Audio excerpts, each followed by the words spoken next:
Without weakening in his faith, he faced the fact that his body was as good as dead since he was about 100 years old, and that Sarah's womb was also dead.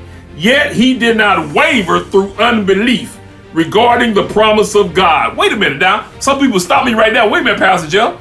That sounds like a contradiction.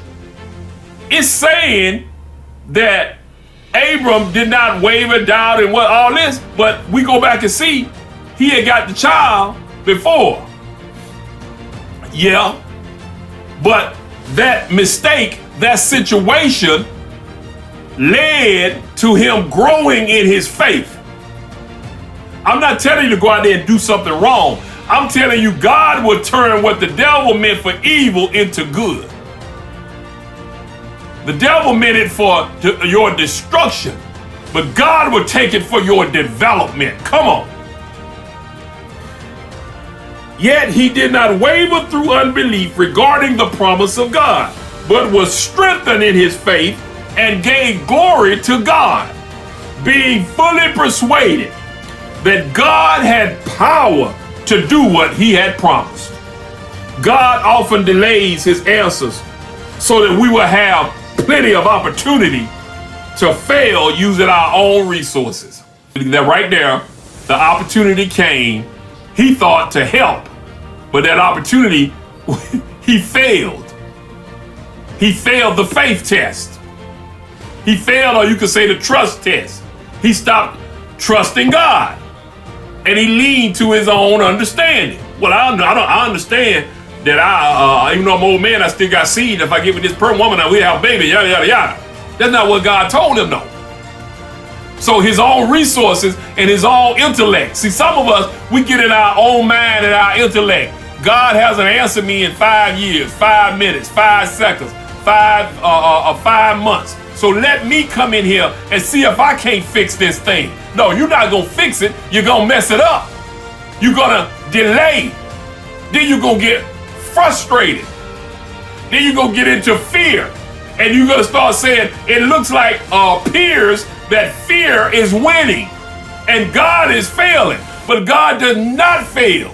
After all the time, after we messed it up, only then does God act. But when he does, you know what? That demonstrates that God alone is responsible for answering our prayers, and that God alone must get the glory. Some of us say we trust God, but how deep is your trust? There used to be a song a long time ago. How deep is your love? How deep is your trust in God? Do you really trust him? And with Abram, waiting is not bad if it causes us to deepen our trust in God and to learn more about his character. God is saying to us, I'm whatever you need, whenever you need it. I am the all-sufficient God for every crisis. I'm going to look at 4 principles that will move us to stop looking at the fear and move us from fear to faith. Number 1, faith focuses on God, not on our problems. So stop focusing on your problems and start focusing on God. Abram's only hope lay in the promises of God for his future. As long as he looked back, he would never have faith to believe God. His only hope was to step out into the future, trusting somehow, some way, God will keep his promises. Number 2, faith trusts in God's timing, not our own. Deep down, we fear that God has somehow made a mistake in his dealing with us. God, something wrong here.